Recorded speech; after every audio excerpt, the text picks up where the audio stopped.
Hello everyone, welcome back to My Hero Academia Podfic. Today will be the continuation of Deku and Death. This will be part 6, chapter 6, entitled Stars Were Made for Falling. Get back! Midoriya rushed over to the crowd of curious bystanders, watching in awe as a giant, rampaging villain tore apart a shopping district. The 14-year-old looked back quickly to check on his friend, who was weaving between people despite being able to pass through them. The boy tried his best to push through the crowd as politely as he could, finally reaching the front. The pro-hero Backdraft was doing his best to manage the mass of civilians with his water hose quirk, keeping them distanced from the fight. Midoriya stretched behind himself to grab at his worn backpack, keeping his eyes on the entire fight, not looking away once as he pulled out a notebook and pencil. His eyes flashed at the hero fighting, Kamui Woods, before flipping to a specific page and jotting feverishly. "Wow, it's the popular young star Kamui Woods," the teen exclaimed. "I can't believe I managed to catch him in action." "Haha, a running commentary, huh?" A bystander with a three-pointed star-looking shapes extruding from his head chuckled at him. "Are you a fanboy?" Midoriya shifted in embarrassment, becoming a bit uncomfortable as he realized how close he was to the rest of the crowd. But at Gami's sudden touch to his shoulder, he relaxed more and went back to writing. No, he tried to explain. "I just really enjoyed taking notes on quirks." He then started murmuring quietly about the hero's quirk, Arbor. The quirk was a transformation class, but very flexible and beneficial in most situations. Midoriya speculated about how the hero could apply his branch's binding capabilities in situations other than capture. Then, as Kamui Woods bent down, he realized the hero was about to perform his signature move. "Take him down, Tree Man!" the bystander from before yelled. "Here it comes. It's his preemptive binding," Midoriya cried. "Lacquered chain prison," Kamui finished, shooting off his branches as he extended his arms towards the massive villain. The villain roared in shock and flinched back at the enormous amount of branches plowing towards him. "Canyon Cannon!" A giant woman, larger than even the villain itself, suddenly appeared out of nowhere and kicked the villain right in the jaw. Midoriya gasped, startled by the new hero's sudden appearance, before snapping back into action, flipping to a new page and writing out notes of the new quirk. Cameras behind the two flashed as they tried to get a snap picture of the new female hero. Gami shuddered in annoyance and moved to stand at the boy's side rather than behind him. "Today's my debut," the lady shouted as she shrunk back to normal size, but not before shaking her rear. "Pleased to meet you all. You all can call me Mount Lady." The now proclaimed Mount Lady moved to stand next to the restrained villain and waved towards the largest crowd of cameras. She flashed a wide smile, and a single cameraman from the group came up to her to get some close-up shots of the new hero and the villain. Kamui Woods remained on the perch he was just fighting on, crouched and dejected at his spotlight being stolen. "Wow, gigantification, huh?" Midoriya muttered under his breath as he scribbled into his notebook. "It's a common and quite powerful quirk, but could be the threat of public property destruction limit at its use. Maybe if... Well, it would depend on whether or not she can manipulate her size at will," Gami added, after staying quiet for most of the fight. "Ah, yes, the teen whispered, even quieter than before. He didn't want to seem like a crazy person at responding to seemingly nothing. "Taking notes, huh?" the man with the protruding shapes asked, not noticing the boy's last response. "I guess you want to be a hero yourself. Good luck." Midoriya perked up at that compliment. His eyes lighting up, Gami shifted to put his arm in front of his successor, his eyes opposingly narrowed compared to his friend's, even though no one could see it under his hood, much less actually see him in general. No one normally praised the boy, so the ghost was quite weary when it happened, especially since the other children at Aldera would pretend to compliment him, only to see the dejected look on his face once they took it back. But his successor seemed to take the praise well, so the man backed off a bit. "Thank you," he responded happily. "I'll try my best." "I hate to interrupt, Izu," Gami interjected, "but we are going to be late if you stay any longer." "Oh, you're right," he exclaimed, forgetting that no one else could hear the man standing near him. The bystander gave him a strange look, but Midoriya didn't notice. He scrambled back through the crowd, ignoring the shudders that rushed through him each time he bumped someone's arm. He didn't really enjoy crowds, but the rush of watching a fight was too much to resist sometimes. Besides, once he heard on the news that Kamui Woods was fighting, he was all too eager to remember his fear of contact at all. He had been very interested in the young hero's quirk, especially his signature move, and while he did look up as much information as he could, nothing could compete with seeing it in action. And while he certainly wasn't expecting to see the debut of a promising new hero, Midori was extremely glad that he had decided to bear the mass of bystanders in the end. Running down another busy street, he pondered the new hero to keep his mind off of the fact that the sidewalks were too crowded for his liking. Her gigantification quirk was certainly a marvel to see in person, not something a video feed could really do justice. But he hadn't noticed any support gear on her costume. The teen had guessed that the costume itself had to be made of an extremely elastic material for her to shrink back to normal without any problems.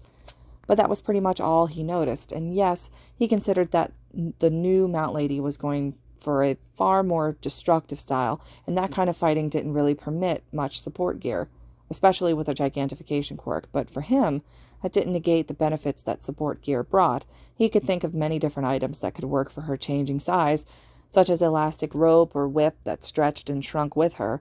That kind of weapon would be easy to make and allow the hero to make more precise attacks without worrying about damaging public property.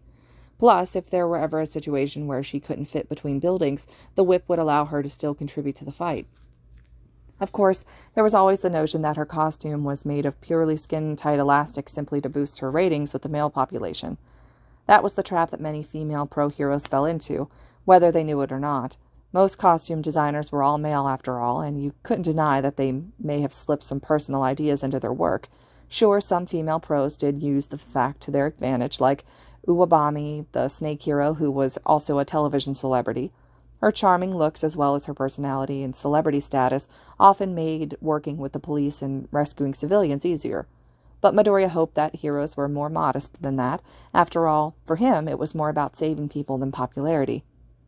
The seductive pose that Mount Lady flashed for the cameras pretty much dashed any ideas of modesty for the new hero. For goodness sake, even the nice bystander who complimented him had been drooling at the sight. Midoriya pushed forward. He could see his middle school now. If he kept at this pace, he was sure he wouldn't be late. Keeping his current pace wouldn't be so hard, though. The boys' nightly endurance runs made sure of that. Plus, constantly running from Bakugo and his group had helped out even more. As long as he left school early, they never managed to catch up to him. Of course, his endless stamina didn't really help when the bullies cornered him during the school day, but it was still helpful overall. But right now, as long as he didn't bump into any of the solo pedestrians, he would make it on time. He wasn't going to be late. That put a small smile on his face. "You guys are all third years now," Midoriya's homeroom teacher called out. The boy had arrived at school 5 minutes early, much to the displeasure of the other students. The teacher hadn't been in the classroom, so Midoriya was able to slink in without hearing any berating, despite the fact that he wasn't even late. The day had gone pretty smoothly, while the teen managed to avoid Bakugo and the others at spots where they normally cornered him, like on his way to the courtyard. He was in a cheerful mood and was hoping to end the day with it.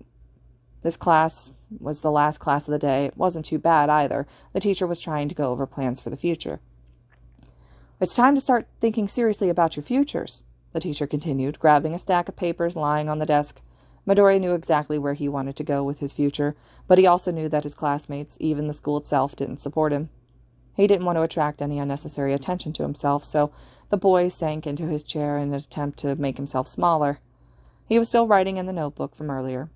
Him and Gami had been talking about the fight at lunch, and the man brought up some great points concerning the new hero, as well as the teen explaining his ideas for potential support gear. Gami hadn't been able to finish his thoughts before the bell rang, so the man was talking to the boy now, despite the fact that the teacher was also talking. Midoriya wasn't too concerned with whatever the teacher was rambling on about now, taking the time to scribble each idea that the spirit was giving him. This was one of the times that he was thankful that no one else could hear Gami, even though it was pretty awkward when the teen responded to him out loud and someone else heard. "I would hand out these future career forms, but..." He shook the stack of papers that he had picked up in the air. He then slammed both his hands onto the face of the desk along with the papers, startling Midoriya out of his personal conversation. Thankfully, the boy didn't make any significant noise or catch anyone's attention, but now he was focused on what exactly the teacher was doing. "I assume you all want to be heroes," the teacher exclaimed, and swung his hand back towards the chalkboard, scattering the career forms everywhere. His class cheered out, and all started showing off their quirks. Midoriya liked looking at his peers' quirks. He thought each one was unique and could be used for hero work in their own way. Gami, too, stopped talking and looked around at the variety of quirks being shown. He wasn't as impressed as his successor, however, having seen quirks similar to these over centuries of work.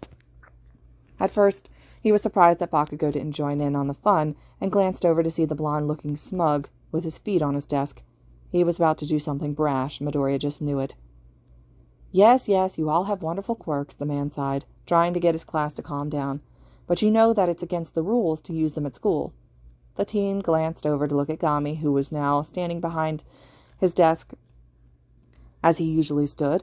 The man seemed to be staring right at Bakugo, however, almost taking a defensive stance. The boy turned to follow Gami's stare. The blonde was now grinning widely compared to his small smirk that he had before.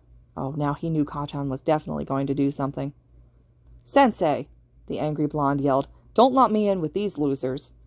The class shut up at that. As if I had anything like their awful quirks, he sneered and leaned back into his chair. The class erupted into chaos again. Midoriya and the spirit watched as the students booed and shouted, desperate to prove themselves and heal their damaged bride.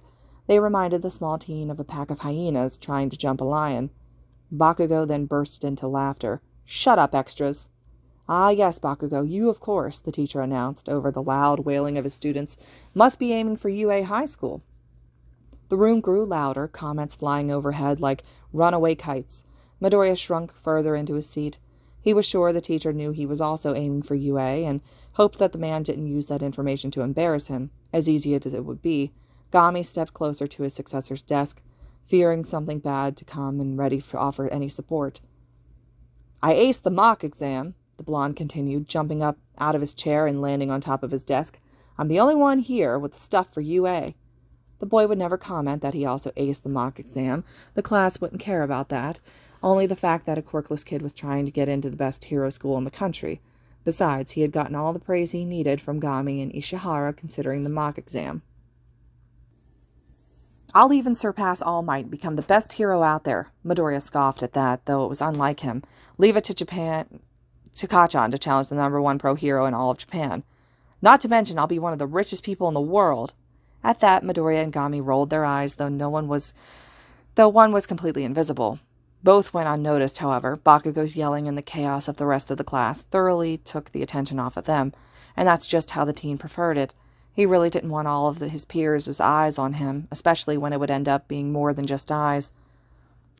Aren't you also going for UA, Midoriya?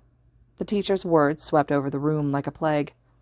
Bakugo stopped shouting immediately, standing atop of his desk completely still, as if someone had broken him. The smile on his face fell almost instantly. The class had gone completely silent, all turning to look at him in shock. Their stares burned into him like hot coal. Gami pushed his hand onto his successor's desk, eyes leering at the rest of the people in the room. He wished he was alive in that one moment, just so he could trample across the room and smack the smirk right off the teacher's face and throw every single desk that got in his way. No one messed with his successor, his friend. No one. Midoriya wanted to curl up and die in that moment. He could see his teacher's smug grin, just as if he wanted this to happen. His hands started shaking underneath his desk, but he faced the class head-on. He would not give in to them today. The class exploded with laughter, all directed at him. It startled the young teen, but he didn't show it. He just shifted his eyes to look at his desk instead of the disapproving glares of his classmates. Bakugo jumped from his desk suddenly, and hands starting to spark. Come on, Deku, he screamed, his anger fueling his quirk, causing a decent-sized explosion to burst from his palms. The blast knocked over Midoriya's desk and sent the boy flying into the back wall. He let out a gasp at hitting the wall roughly and slumped down. Bakugo followed the boy and scowled, while the teacher and the students did absolutely nothing but watch. Forget those extras as quirks, he berated. You're quirkless, and you think you can rub shoulders with me?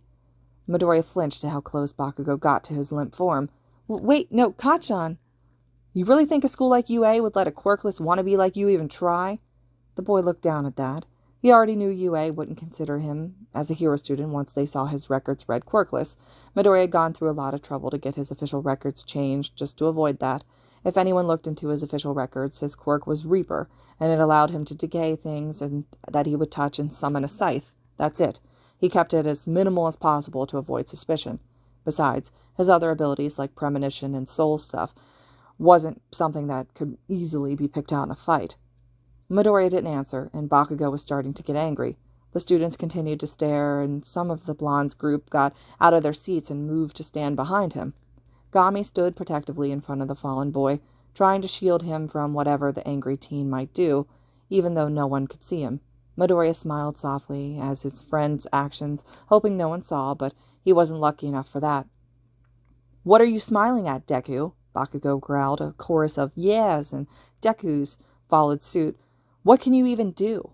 The boy looked down at the floor, and he swore he heard the spirit growl back at the children surrounding them.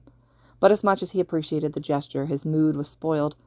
He could only sit there as they laughed and laughed and laughed, struggling to hold his tears in. Midoriya had always been a natural crier, but he wouldn't give them the satisfaction they wanted. Not now. Not ever. The incident promptly ended after a few moments, the bell ringing and the teacher letting the class out. Midoriya lifted himself off the ground and hobbled over to his desk, ignoring any wandering stares in his direction. His phone buzzed in his back pocket, and he excitedly reached to pull it out, happy it didn't break on his rough impact with the wall. Midoriya could finally say that he owned a phone after about 9 months of saving up for one.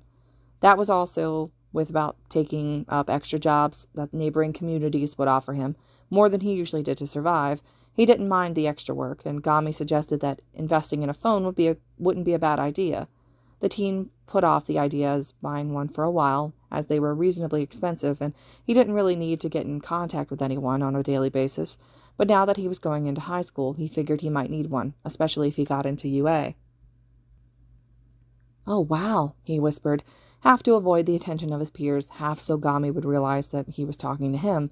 "The incident this morning is blowing up all over the news." "Indeed. I assume Mount Lady's new appearance is really taking the spotlight." "Yeah, let me grab my notebook and we can go." Midoriya smiled and reached for the thin book with the number 13 written on the cover in thick marker. It was the same book that he had written in earlier this morning for the fight. It held plentiful notes on various quirks that the boy found interesting. He enjoyed scouring the news or internet for heroes with marvelous quirks, occasionally picking out some underground heroes to research. They had some of the most amazing powers he'd ever heard of, and he was often bummed out that no one praised them as much as they deserved. And true to the title, he had 12 more notebooks at home. Suddenly, the notebook was snatched from his hand. Midoriya wasn't expecting the intervention and shrieked, his hand flinching back into his chest. "We're not done here, Deku," Bakugo snarled as the classroom emptied out, waving the notebook in the air by his thumb and pointer finger. "What's that, Katsuki?" one of his lackeys had asked him with a smirk on his face. Another turned his head to read what was on the cover. "For the futures? Seriously? What future?" Come on!" Midoriya cried, lunging slightly at Bakugo's outstretched hand. "Give it back!" The blonde, being decently taller than the green-haired teen, easily kept the book out of reach.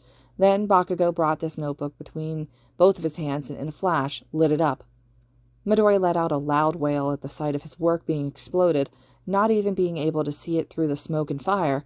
The light was so blinding he had to look away for a moment to regain his focus, and glancing back he saw Gami flinching away from the light as well. The man, despite being a spirit, severely disliked bright lights. The boy didn't really know if it was a personal thing or a ghost thing, but noticed it nonetheless. Now, despite the fact, Gami still adorned what the teen thought was a scowl. For the first time in a while, Midoriya could clearly see the thin, bony hands that normally hid in the man's long sleeves, reaching out in a threatening manner at Bakugo. And while Gami was certainly channeling the anger he felt as well, the boy felt more despair than anything else. "Why?" he whimpered in anguish, his cries going unheard. The angry blonde spared him a slight glance before letting out a short breath, then tossing the burnt book out of the open window. The boy let out an even louder cry, scrambling to the window in an attempt to catch it before it landed. Sadly, his efforts were fruitless as he watched his work land into a man-made fish pond. Gami watched as his successor visibly crumbled. Still trying to hold in his waterworks, the man swiped at Bakugo's head, though it went just right through the blonde. "I'll be the first and only hero from this crappy middle school," he continued as if nothing even happened. "So in other words," Bakugo made his way over to Midoriya, the pair snickering in the background. He placed his hand on the teen's right shoulder, right where the scar from his father laid. He let out a shaky breath at the contact, especially by who and where it was. He watched as the boy's hand started to smoke, and fought off the urge to rip the hand off of him. He hated when Bakugo did this. "I hate it. I hate it. I hate it." Don't even try for UA, understand? Midoriya's lip quivered, his mind racing. He looked up to see Gami behind the blonde, directing him to control his breathing. He followed the man, taking an unstable breath and letting a wobbly one out.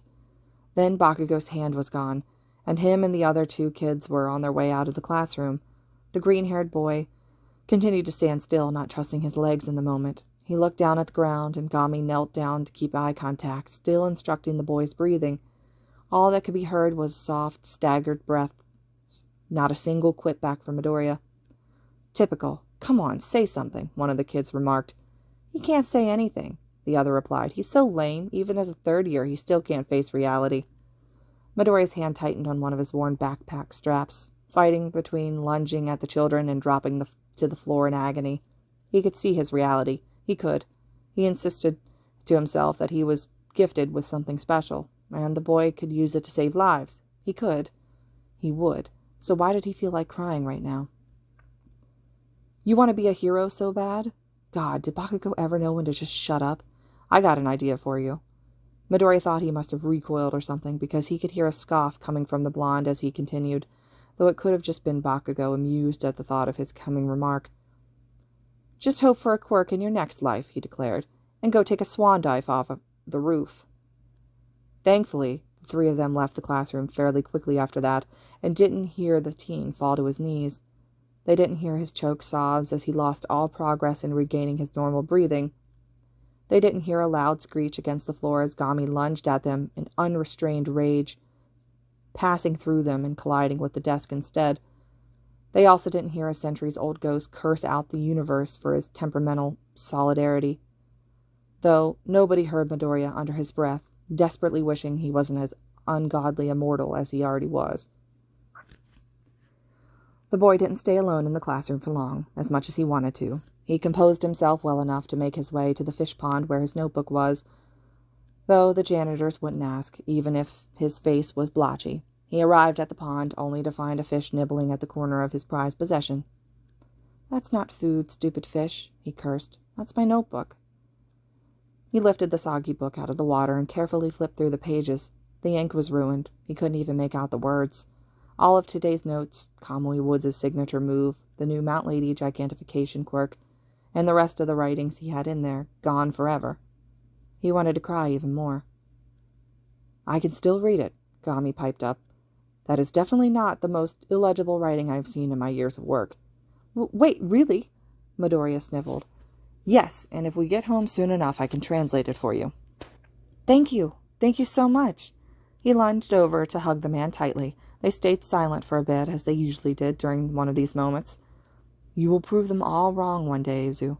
The man carefully strung his words together. Don't let them get in your head. I know, the boy added quickly, but it doesn't make the words hurt any less. He wearily shook out his wet notebook before placing it gently into his backpack. Midoriya started his way towards home, wishing he could visit Ishihara today instead of what he had planned tomorrow. Gami didn't hesitate to follow him, walking at his side instead of behind him. He could feel his successor holding on to the end of his long sleeve, not that he minded. It was something the boy usually did in states of high distress. I'm just going to keep my chin up, Midoriya spoke after a while, in a determined voice that didn't match his body language, and keep moving forward, no matter what they say. The spirit walking beside him smiled warmly at that, though no one could see it. They approached what looked to be the tunnel underneath a small bridge. It was dark and eerie, and gave both the boy and his mentor a dangerous vibe. Be careful, Izu. Something is not right here. I picked up on it too, but I will. Midoriya took a slow step inside, hands ready to defend himself. After a few moments of silence, he took another.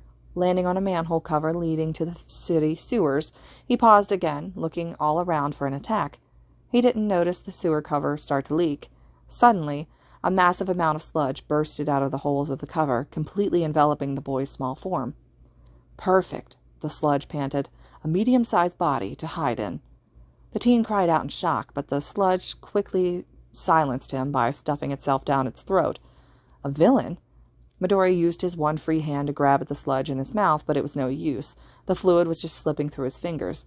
Gami tried crawling at the villain as well, but his spiritual form proved detrimental. Tugging at his successor didn't help either. The boy was completely stuck. "Thanks, kid," the villain monologued. "You're a real hero. Never thought he'd show up in this." What do I do? Midoriya thought. I can't breathe, and I'm only getting weaker. He knew that he wouldn't die, but that still left an unwanted house guest puppeting around his body. He stared right into the eyes of the villain as more fluid showed itself down his mouth. Wait, his eyes. The boy looked back at the faded yellow eyes hiding in the sludge. The sludge may not be solid, but his eyes must be. He just had to bank on that. As bad as he felt for doing this, Midoriya shot his free hand towards one of the eyes of the villain. He shoved his fingers right into them, and the villain flinched, but held strong. "You're not getting away that easily," he cackled. Luckily for Midoriya, that wasn't his plan. After a few seconds or so, the villain felt his eyes start to burn up. Surely the boy hadn't poked him hard, right? But after a couple of moments, it became more than just irritation. "Ah, my eye!" He roared in pain, releasing Midoriya to cradle his wound. The teen jumped back at his newfound freedom, not wasting his chance. Gami rushed over to his successor in concern. He just nodded in reply, not being really able to speak due to the previous suffocation. The villain screamed again. "I can't see! What did you do?" Midoriya stopped Death's touch at that point. He didn't need to decay the entire eye to handicap the villain in front of him. Though, looking back at the sludge, he realized he may have gone a bit overboard in his panic. Half the eye was missing, leaving the remaining fluid to slowly ooze down the sludge on that side of his face. The villain was desperately trying to fill the new gap with his slime to stop the leaking, all while continuing to scream in pain. The boy would have felt bad if it weren't for the fact that the same villain was just trying to stuff himself down his throat. The boy flexed his hand, summoning a large scythe, the blade almost resembling a bird's beak, as a hole near the top could be mistaken for the bird's eye. Gami had told him a while back that he could summon a weapon to fight with, if need be. It was mostly to keep the aesthetic, as Death didn't go out and reap souls anymore, but still real and useful for slicing. Midoriya hadn't had too many chances to whip it out in practice, but he found it came naturally to him. He gripped the weapon confidently with both hands, and he swung it at the villain's midsection. The blade cut cleanly through the sludge and flung a good portion of the goo onto the tunnel wall, halving the side of the villain. The villain didn't seem to be in any more pain because of it, so Midoriya figured the best way to incapacitate him would be aiming for the solid parts, which he could now see were his eyes and mouth. In a desperate attempt to retaliate, the villain lurched out a tentacle of slime at the teen. He flexed his hand again, and the scythe disappeared so that he could roll roughly out of the way. He quickly summoned the weapon again and slashed at the appendage that had attacked him, slicing it clean off. It splattered onto the ground like wet paint. Midoriya made his next move. Of course, he didn't want to kill the villain, so in his next swing he turned his scythe so that the flat part of the blade was plowing towards the mouth hidden in the sludge. The sheer force that came off of each swing seemed unreasonable for the boy of his stature, even if he was fit, but he wasn't complaining. The flat blade crashed into the villain's mouth just as he intended it to, and the sludge let out one last shriek of pain before spatting into a wall right next to the other half of his body. The goo oozed down and piled up on the ground, making Midoriya tense, but it didn't reform. The villain was out cold. Midoriya had won. He had single-handedly stopped a villain. As much as he wanted to, he couldn't really celebrate now. Who knew when the villain was going to wake up? So the boy threw his backpack to the ground and opened it up, searching for something he could contain the sludge in, a water bottle or something. But alas, he had nothing. Freaking out a bit and still on his high of adrenaline, the teen wondered what to do. "Hey, Izu, I think you can use this," Gami yelled as he pointed towards 2 empty plastic liter bottles sitting on top of a overflowing trash bin. "Yeah, I think that might work," his successor cried as he ran over to the basket, ignoring the awful stench that came from the pile. Midoriya grabbed the bottles that lay on top. Sprinting back over to the prone villain, he started scooping up the goo and shoving it into the bottles, much like how the villain tried to force his way down his own body. Midoriya didn't mean to, but the irony of the moment made him smirk. He pushed back the uncomfortable feeling of wet sludge at his fingertips and kept shoveling it into the container. The boy was about halfway there when a sudden noise came from the other end of the tunnel. He readied himself for another villain, maybe the sludge's man's accomplice, but as he leaned his head in preparation to summon his scythe, he saw someone else. "I am here." All Might had been trailing the sludge villain since an incident this morning. The man in his casual clothes and carrying a bag of groceries His chase had led the hero to the underpass, but he unfortunately had to stop for medical reasons and hadn't gotten the chance to confront the villain yet. Jumping down, now completely buffed, the man was ready to pummel some Sludge. He certainly hadn't expected to see a small middle school teenager on his knees, staring right back at him, scooping up the villain's Sludge into a large bottle with his hand. Hello, citizen." The man was unsure of what to say. Midoriya made no move at the sight of the number one hero, not even the slightest reaction. Gami looked over to the boy, figuring he must be in shock. Then, as he expected, his successor exploded. "Oh my goodness," the teen exclaimed, not bothering to get off of his knees or stop collecting slime. "All Might!" "Yes, that is me," the hero replied awkwardly, turning the conversation elsewhere and finding a way to finally speak at a normal volume. "Did you take out this villain by yourself?" At that, Midoriya shuffled, looking bashful. Well, he attacked me on my way home from school. I just did what I had to do." All Might didn't respond right away, instead taking a moment to observe the situation in front of him. There was still Sludge on the wall and ground, and as well as in the boy's hands. The bottle the teen was holding was nearly filled with Sludge, and the hero winced slightly at the sight of a student trying to force one of the villain's eyes into the mouth of the bottle. "Here, let me assist you, civilian," the man cried as he lowered himself and picked up the second empty bottle. Thank you, All Might." The two spent a few minutes cleaning up the gooey mess, with Gami washing comically in the background. Midoriya finished much faster than the hero, since he had started well before All Might arrived, so he capped the bottle tightly and left it near the man before making his way towards his backpack lying on the ground. He opened up the worn zipper and scoured through it. The teen searched for something for his idol to sign, but all he really had of worth was his ruined notebook. Sighing in discontent, he pulled out the item and closed the bag, slinging it over his shoulder. Out of the corner of his eye, he saw the spirit who had been watching in the background finally approach him. Midoriya smiled as he felt Gami give him a sincere pat on the back. A silent "good job" hung in the air. The boy snapped back to attention at the sight of All Might rising, now with both filled bottles in hand. All Might," he stuttered out, hoping to catch the hero before he left. "I was hoping you could sign this for me." The pro turned to face the young man who had so valiantly taken down this troublesome villain, a large smile adorning his face. "Of course." He put the bottles back in his cargo pant pockets before reaching into his back pocket, pulling out a black pen, and signing his name on one of the blank pages of the damaged notebook. "You know, young man," the hero started, "you did an excellent job in taking down such a potentially dangerous villain." Really?" Midoriya stammered in shock and awe. His idol was praising him. It was like a dream come true. "Indeed," All Might shouted, before returning to a more reasonable volume. "You will most definitely make a great hero one day." The teen almost cried at those words. All of the negative comments that he'd heard throughout the years dissolved at his idol's praise. He could see Gami shift uncomfortably, weary of the praise, but his successor dismissed him with a slight wave of his hand. The hero handed the signed notebook back to the teen before moving to escape the underpass. He really needed to leave. He could feel his body start to give out on him. He wouldn't be able to hold out his form for much longer. "Now I must bring this felon to the authorities, so I must head off." No, All Might couldn't leave just yet. Sure, Midoriya had gotten his praise, but he needed to know. He needed to know the answer to the question that had plagued his life for 14 years. "Hold on," the boy cried. "I need to ask you something."